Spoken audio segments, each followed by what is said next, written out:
In Alaska's backwoods, a reported madman is on the loose. Said you better watch out, too. I know where you sleep. Started to take his clothes off and ran off into the trees. Worst case scenario is waiting for us for an ambush. Then, troopers head deeper in the bush for a grisly discovery. We got a call from a camper. He found some remains. There's like multiple hands, feet. Oh, my God, what is that? See that pile right there? What is that? And a bloody beatdown sends one man to the ER. Stop wiping up blood. We're leaving, man. And the other to the back of the squad car. If we do that again, we get a hard time.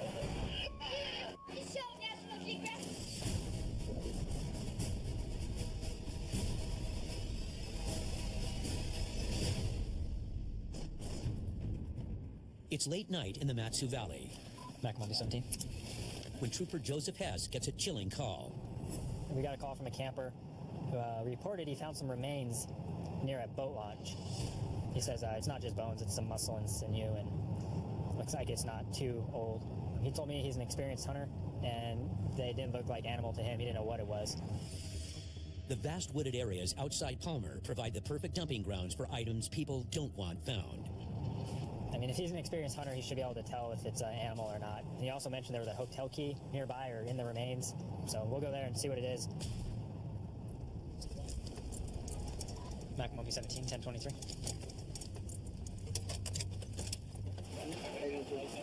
Looks like human feet. And I'll show you where it is. Lead the way. The kids were out there and all of a sudden they were like, oh, these remains or something. And we came up and looked and I was like, well, that doesn't look normal. There's like multiple hands, feet.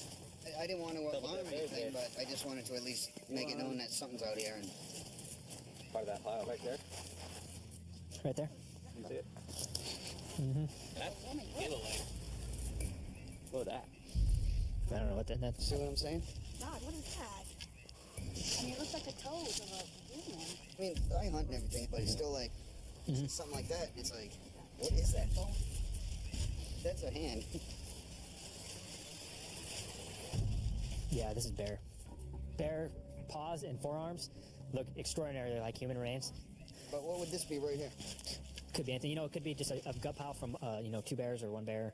Multiple people will go out hunting and multiple people will shoot black bears. And they might just butcher them all together, throw all the stuff they couldn't salvage in a sack, and then go out in the woods and dump it. So you got one paw, two paws, three, and then four. We even have classes on it in the academy, how to determine the difference between bears and humans, just on first observation. They look like a human hand. Once you kind of look at it and realize how big it is and how the joints are, you can kind of tell it's a bear. All right, well, I just want to make sure. No, yeah, absolutely, did the right thing. We'll let the wildlife troopers know about it. They'll come out, I'm sure, and take a look. You can poke around all you want now. No, I'm done with all that. Chicken wings, anybody? You guys are camping out here? Yeah. You got bear protection and everything? Yeah. Yes, sir. Well, appreciate the call. Better safe than sorry. Deeper in Alaska's backwoods, Sergeant Nicholson races to the kind of call that puts a lone trooper on edge. I received a call from a small group of campers. There was a couple males that had an argument. One male started threatening to harm others in the camp, started to take his clothes off and ran off into the trees. Do we have any history with him? 10-4 indecent exposure in 2010 and arrest warrant in 2007. 10-4. Sounds like our guy. The camp that we're looking for is outside of Salana, which is about 100 miles from Glen Allen, still part of my patrol area. There won't be any backup out in the area, plus we won't have any radio or cell coverage, so we'll be completely out of contact with dispatch. Worst case scenario, he could be off in the woods waiting for us to show up as well for an ambush. He stops at the ranger station to meet with the terrified campers who put in the call. I'd start with you. What did you see? I was smoking a cigarette by the outhouse, and he asked for it, and then I said no, and then he got really mad after that. He asked me if I wanted to get in a fight, and then he took off his sweatshirt and then started beating on his chest and said he can tear me apart. Okay. What happened after that? He stormed off running and yelling and screaming. And ran out into the trees? Yes. Right, so he didn't threaten to kill anybody? Said something like, you better watch out too, or something like that. I'll get all of you. I know where you sleep. I'm going to head down and see if we can make contact with him, okay? As he heads deeper into the woods, crazed campers aren't the only things he has to look out for. A lot of times it's not the other vehicles we have to worry about. It's the caribou, the moose, you name it. We see it out here. We just had a bear run across the road in front of us. This area is littered with brown and black bears. You never know what's going to run out in front of you here. Here's the campground we're looking for. We have to treat every situation like they know we're coming. Be prepared for that, hope for the best, and expect the worst. Nicholson knows he could be heading into an ambush.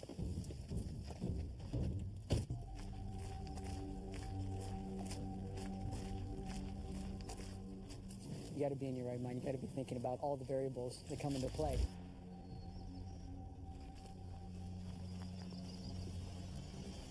He locates the suspect. Sergeant Nicholson with the troopers, I need to talk to you. But can't tell if he's armed. Why don't you come on out here? Get your shoes on. Come out and talk to me. You have any weapons with you? Turn around for me. Just let me double check.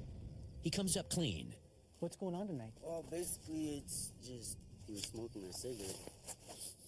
I asked for a couple dregs, and he goes, "No, this is my cigarette, you broke native." What? You broke what? And I took that pretty seriously. Did you threaten to beat him up? Yeah. Okay. Yeah, I heard you took your shirt off and was pounding on your chest. Were you trying to intimidate him? It's just, I took it offensive. Yeah, there was no punches, boot thrown or anything? There's no physical assault, but Nicholson reconnects with a complainant to make sure this argument doesn't escalate into something deadly. All right. So I talked with. He said that you'd made some snide comments to him, and that's what spurred him on. If you did call him the names that he said you called him, well, you might want to rethink your actions. Okay. Because is it really worth getting into a fight over and getting into a trouble criminally? No, it's not. Stay away from him. All right. Okay? All right. All right, we'll see you later. In this case, it turned out for the best. Everybody got to go home for the night, and they got to stay back in their camp. All right.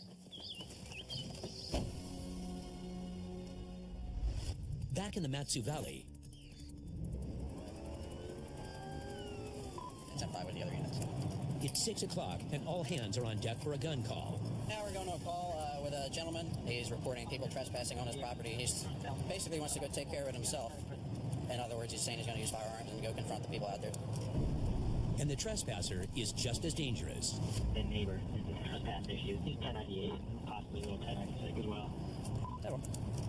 Apparently, the neighbor trespassing on his property has a warrant and likes to run, as he's frequently has a warrant for his arrest. This is a time-sensitive call, especially with the two gentlemen that we're dealing with. One of them being a wanted, and then the other one threatening with guns.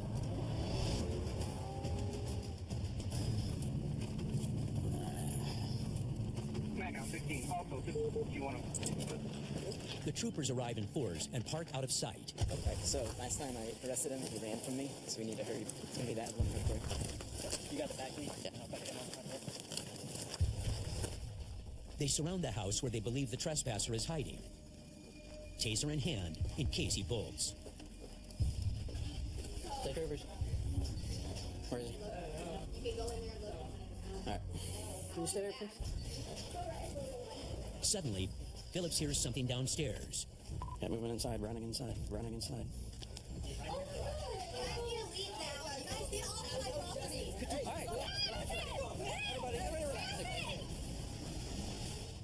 Troopers can't find their trespassing suspect, but on their way out,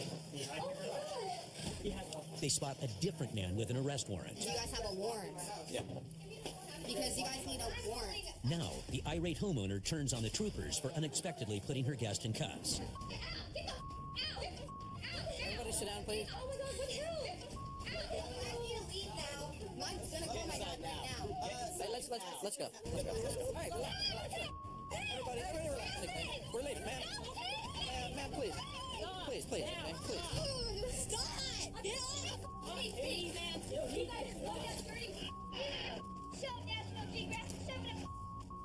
Get on it once. This man has a $10,000 warrant for his arrest and has had some frightening run-ins with the troopers before. You got a mallet in his hand.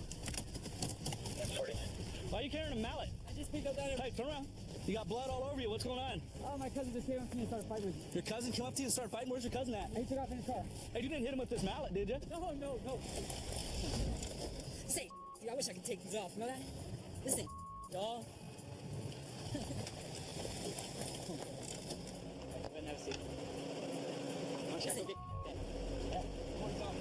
They invite us in, and they actually said, so-and-so wasn't there. Go downstairs and look. We spot actually a different subject who didn't have a warrant for $750. Is a $10,000 warrant.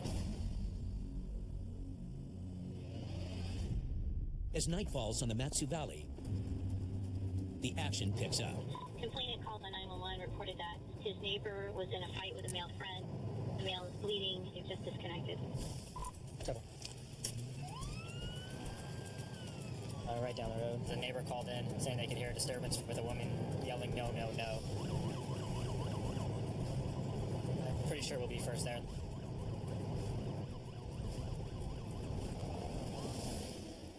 It's the last building on the road.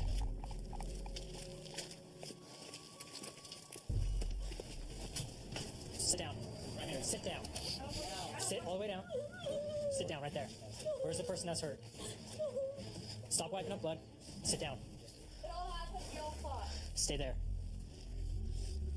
Hey, buddy, you okay? You all right, man? Trooper Hess finds an unknown male badly beaten and out cold on the floor. Medic, 17, send in medics. He's unconscious. Who was fighting? Chill. Chill. Listen to me. If you keep yelling at me, you're going in cuffs. Stand up. No, baby boy, please don't stop. Turn around. No, please stop. Don't arrest him now. Why is you arresting him, please? Shut up. Sit. Sit. Sit down. Started getting a little mouthy with us, so we put him in cuffs just for our safety. I just take him out of that situation so he couldn't spin anybody up inside the house. With the threat removed, Hess looks for answers. What happened tonight? Everybody got in a fight. People were bleeding. What were they fighting about? I really don't remember, but it was equally. It's all like hit him unequally, you know. I just wanted to come out of the cop car. Don't take Hey, anybody. he's kicking out the window. What's going on, guys? What's going on? Don't take my foot down, please. You trying to kick the window or something? Seriously, look at it, man. The entire car was shaking. Move back. What's going on, man? You do that again? We're putting you in hobbles. You're getting hog tied, okay? Move back. You like fighting the ASC or something? Somebody's saying that. Yeah, I'm a fighter. So, what happened? Verbal disagreement. No, that isn't just what happened, because that guy's unconscious. I mean, I ain't gonna lie. If I'm threatened, yeah, I'm gonna hit somebody in the So, was he threatening you or what? I felt restricted. Felt restricted? Yes, I mean, I just got out of hand quick. So who did all that to his face? You're right, I punched him. The victim finally comes to. How you feeling, man? Why do I live like this? Why am I dumb? I don't know what happened and why you got I don't either. What has happened? You got into a fight with over there. Serious? I don't even know why will hit me. So you don't remember anything that happened? No. You want to press charges on your buddy? No, I do not. You want nothing to happen? No. This is my homie. He's my friend. And I don't know what happened. I really don't. Okay, man. Thanks. Nobody would tell us why the fight started. It just seemed to kind of occurred out of nowhere, and the alcohol definitely was a factor in this one. So here's the deal. You're lucky he's your friend because he doesn't want to press charges on you. But you are going to get a disorderly conduct warning, all right? This day and age with UFC and all the TV shows, everybody's heard of MMA, and everybody who's even watched a couple hours of it knows some basic moves. So you just got to be aware of it and cuff them up early. But the streets aren't the only proving grounds for a trooper. The waters of Alaska can be just as tough. What we're going to do is we're going to go and seize the debt. Two crewmen are probably going to get put in prison. Watch it, watch it, watch it! No! Hey, man on the board! Grab him! Get it quick! Get on the boat! Yeah, it's going to be a fun afternoon, man. Do you know 5820? That's where rookie wildlife trooper Jake Abbott is headed for one of his first salmon fishery patrols. We're going out on patrol vessel Century. It's one of our safe boats. We're going to go towards Fritz Cove.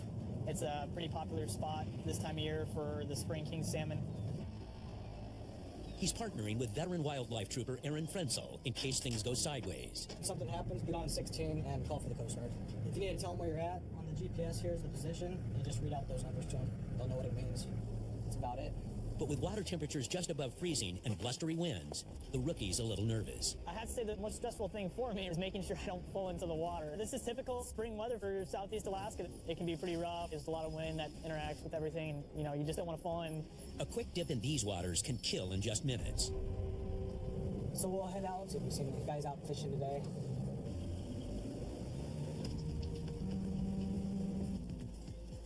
I grew up here in Juneau. I can remember growing up and going out and being able to catch just a ton of kings in one day.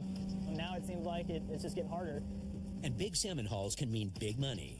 And some fishermen will stop at nothing to get their catch. Can be nasty around here.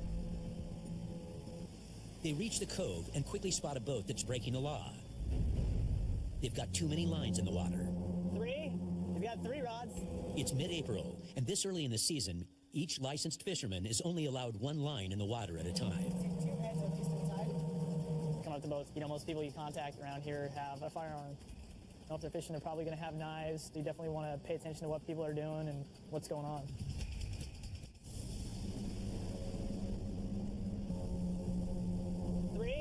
We've got 3 rods.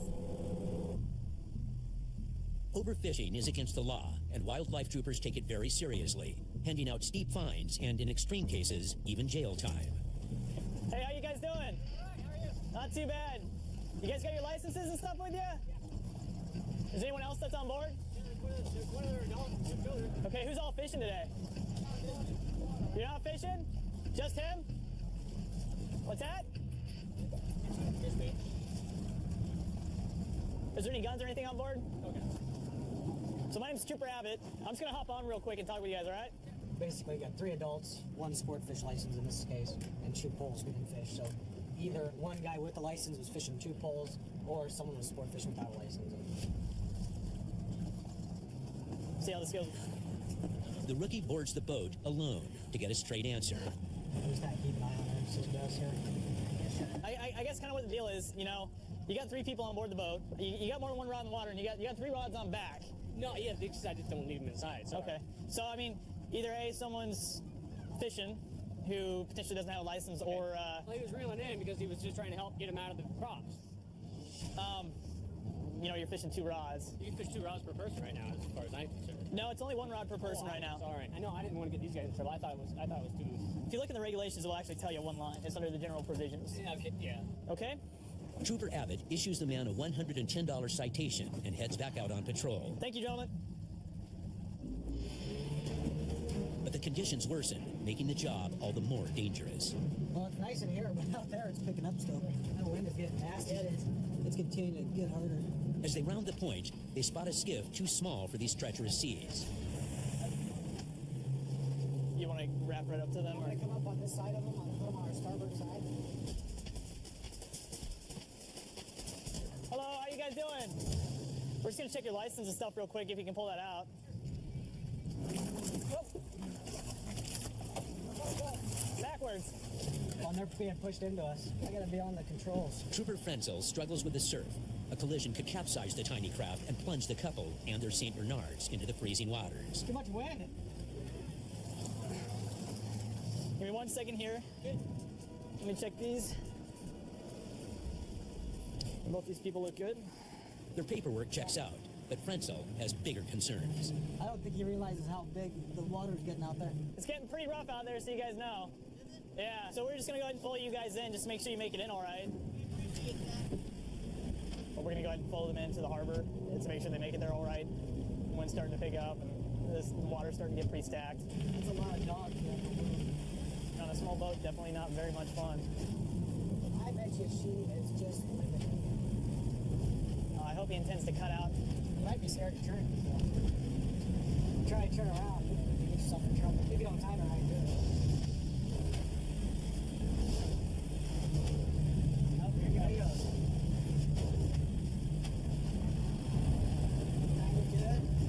Now they're fine. The skiff averts disaster, and troopers head home. Back on dry land, 450 miles north in the sparsely populated community of Glen Allen, Trooper Heinbaugh patrols the surrounding woods where big game animals outnumber people. One unique thing about in this area is we don't have backup. I'm the only one on. If I need backup, the other trooper's at home on his day off today. With no backup for miles, Heinbaugh must rely on his own wits and skill. I reported structure fire on Pregnant Craig Road.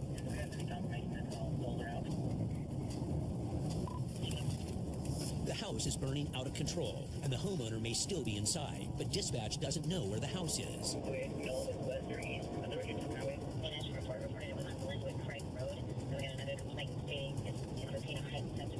Then, a second caller reports the fire at a different address, adding to the confusion. Yeah, 10-4 is going to be on the east side of the New Ridge.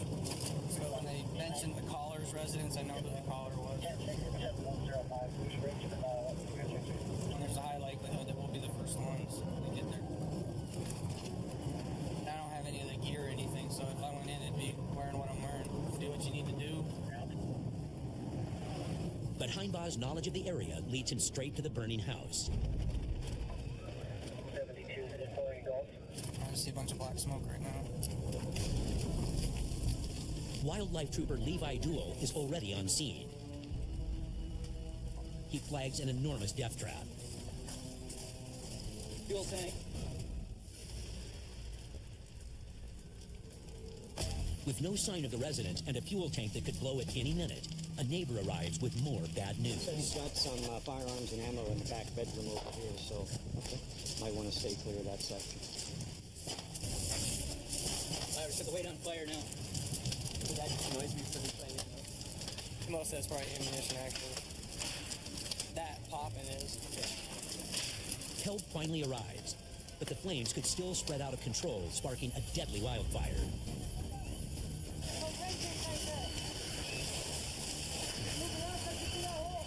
There's a fuel drum on the other side of this shed.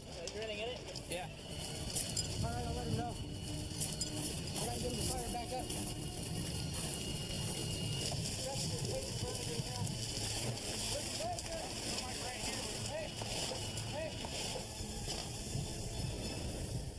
The fire crew finally gets the blaze under control. Trooper Heinbaugh checks in with the shaken homeowner who's been watching the blaze from down the road. You okay? Yes, sir. So what happened? Well, I had a smoker going on my back porch, and I shut it down and thought everything was okay, and went inside, and I guess the wind knocked the door open on it. Next thing I knew, I heard some funny noises, and I could see the flame coming up, and the glass broke out. As you can see, it's pretty much a total loss. So actually, this was a lot better than I thought it would turn out. Nothing spread, you know, everything, nobody's hurt. You know, everything went about as good as it could. Further north, deep in the Hoodoo Mountains, it's that time of year again. Arctic Man.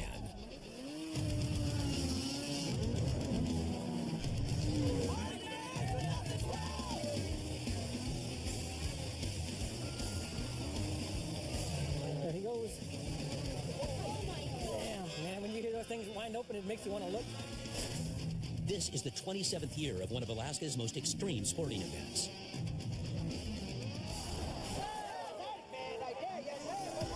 This is our spring break in Alaska. This is sort of the last hurrah before they put their snow machine and all their winter toys away for the year. This week-long blowout is winter's last and craziest party. America! Yeah! Arctic Man is Mardi Gras of Alaska. Lieutenant Piscoya is in charge of keeping the party in check. Alcohol is a big problem. We keep the peace. Our primary mission is public safety.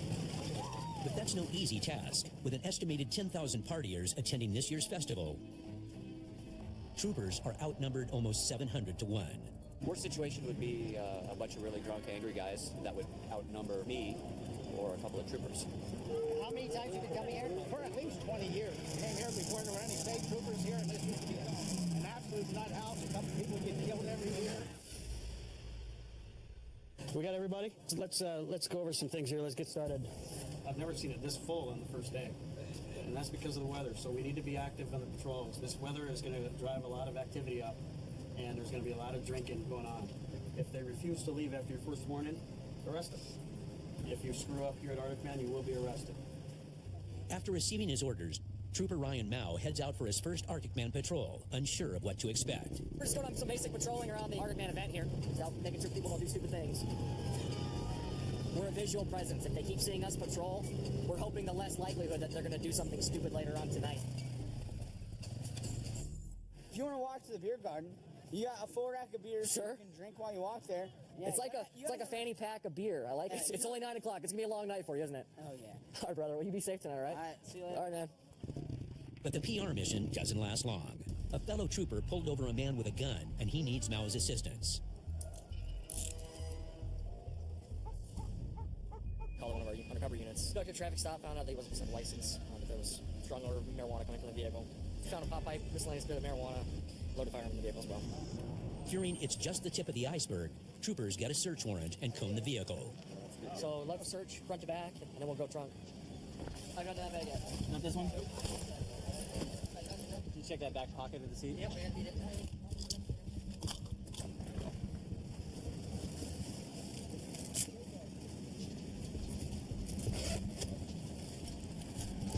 And that's what we call drugs.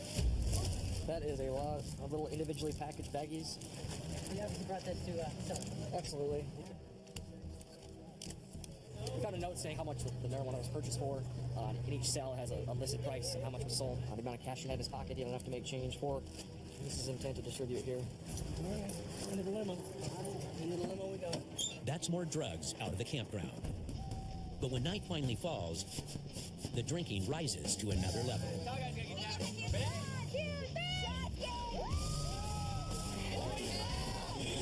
This year's near-record crowd has packed the beer tent, a combination of alcohol and rowdy behavior.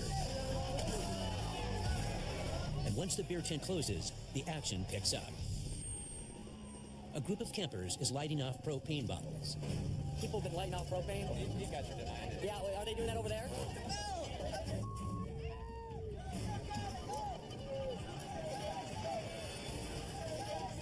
Everybody get back to your camps now. Back to your camps now.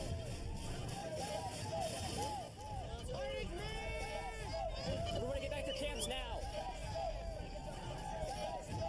Hey, Ramrod, you got your, Not the time to be asking me, buddy. All of you, not kidding, get back to your camps. This is your one warning.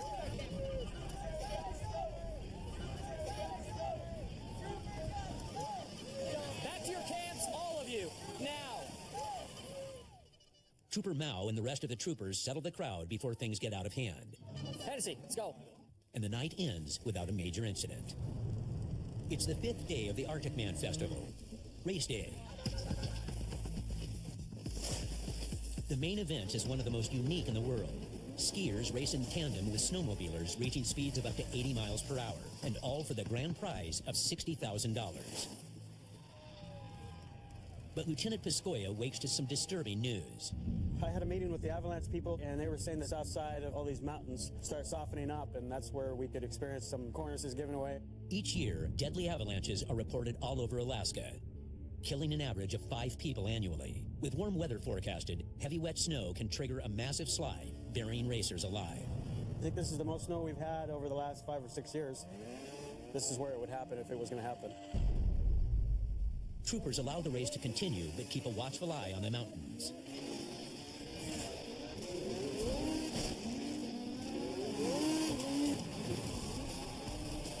We have some of the craziest young men in Alaska showing all their stuff, and they are wild. Doing backflips, doing side kicks, kick-outs, anything you name it, they can do it here. That was a good one. But pros on the racing course aren't troopers' main worry. It's the amateurs in the mountains. Try to figure out if that's a old avalanche or something that just happened. Hey, John, did you hear me? So start patrolling. You got radio coverage, LT1, Kilo 1 to start flying? There was an avalanche. They've seen 2 snow machiners come out and possibly 3 that are trapped. That's how fast these things happen, and we have to be ready to respond up there or get resources up there at a moment's notice. Arcman base, Kilo 1 is 1019.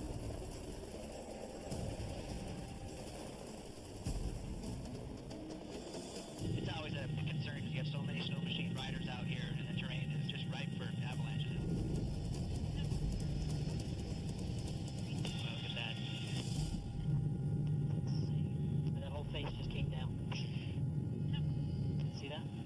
Right underneath. Sled right there.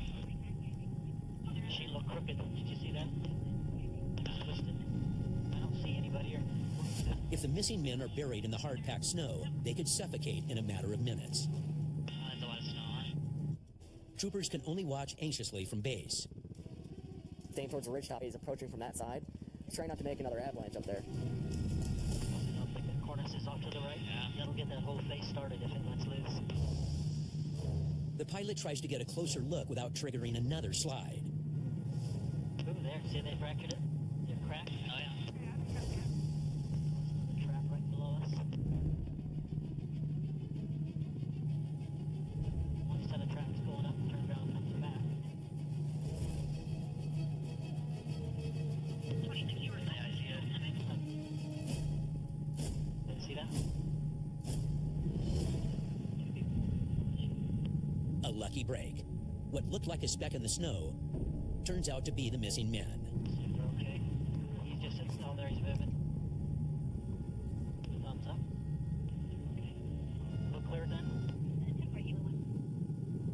Out here, it's a serious thing. If we have a helo pilot here to go out and investigate these false alarms, just a high value resource to go out and do that.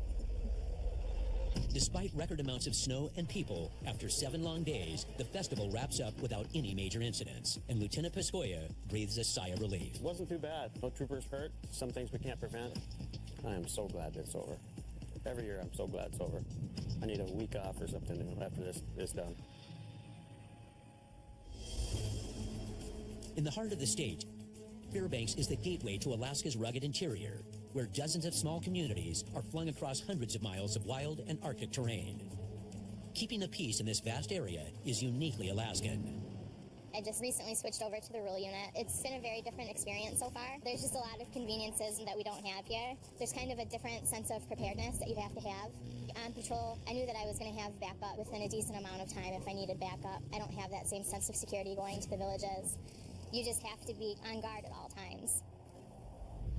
The Fairbanks Rural Unit services 16 outlying villages. Today, an urgent call takes Trooper Riddle to Caltag, the most remote village in her patrol. But Caltag's a 3-hour flight away, so she's got to race to the airport and hop a flight. That a woman got into a fight with her husband. Somehow he ended up pushing her down. She got kneed in the belly. She's 32 weeks pregnant. This is a little bit more serious than some of the other domestic violence issues. It's not just her that's being abused, it's essentially their unborn child in this situation as well. We don't know a great deal about the suspect. We do know that he's been arrested for DV crimes before. With any luck, we will be bringing him back tonight and he'll go to jail for the assault. She teams up with Trooper Neeson, and they head out hoping to get the jump on their suspect. So hopefully we'll have an element of surprise. The quieter we can be when we come in, the less people are going to be able to know that we're here. We want to have that advantage over people as much as we can. But their stealth arrival doesn't go as well as planned.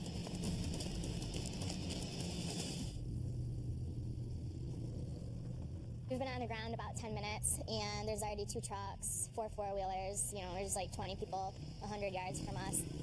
Everybody already knows we're here. We haven't even made it off the strip yet. You ready to go to work? I'm ready to go.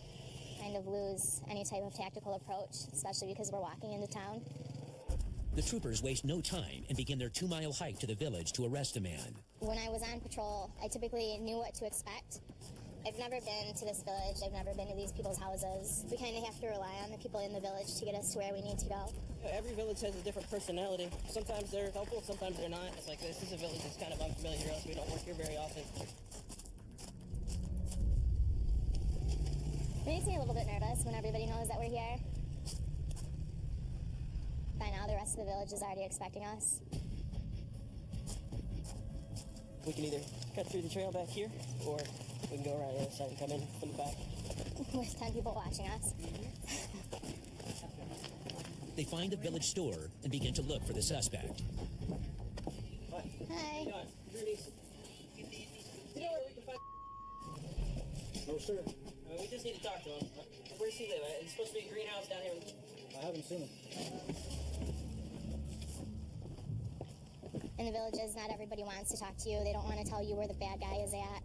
And we may not be able to talk to him. We might not be able to find him. Oh, he's on the plane. The one you guys just... No, I'm just kidding. I don't know. We just need to talk to him. Hold on. No, I haven't seen him. Do I fit the description? Just a little bit. What's your name, ma'am? Huh? What's your name? What? look like you. Yeah, right. Let me look at. Here's the deal. We're just gonna have a chat, man. I'm not planning on taking you out of here, but we gotta have a talk. I'm telling you. Look, okay? Good. What's your name then?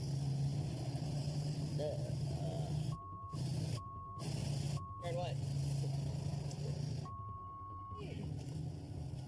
Well, now see, here's the deal, man. When I go back and I find out that it really was you, then I'm actually gonna get a warrant.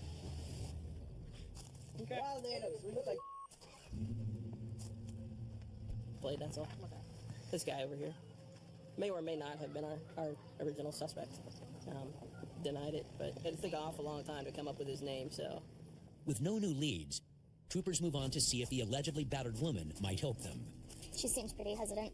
Obviously, I didn't want to really talk to her, especially not with anybody around. And Trooper Riddle knows the woman's statement is key to building the case. A lot of time, the victims don't leave their abuser. So we'll get to villages the next day, and maybe they were intoxicated the night before when it happened, and now that they're sobered up, they don't want to tell us about it. Anybody home? Hi. The good in us, we like to believe that people can change, but in this type of situation, that's not always the case. So we're here to talk about what happened. Okay. I see that you had quite a bit of bruising on your arm over here. It looks like you have a black eye. What happened? I fell off the floor and I got bruises on my arm. To me, I can look at these and tell these are from somebody grabbing you. They're like perfect finger impressions. So what really happened? I don't know. I mean, my main concern coming out here is I have to make sure that you're okay. I see you have two very tiny children. We want to make sure that they're going to be okay. So there's nothing else you want to tell me then? No. Doesn't want to talk to us and tell us what's going on, then there's not a whole lot we can do. Yeah, she didn't appear to talk to me at all. She had nothing to say. That's just the way folks in the village are. They're not going to talk to you until they trust you. She wants to make sure that she's going to be safe down there. No elsewhere. Our goal is all to do the same thing. You know, we want to keep people safe. That's our job. That's what we're here to do. But people have to want help for you to be able to give it to them a lot of times.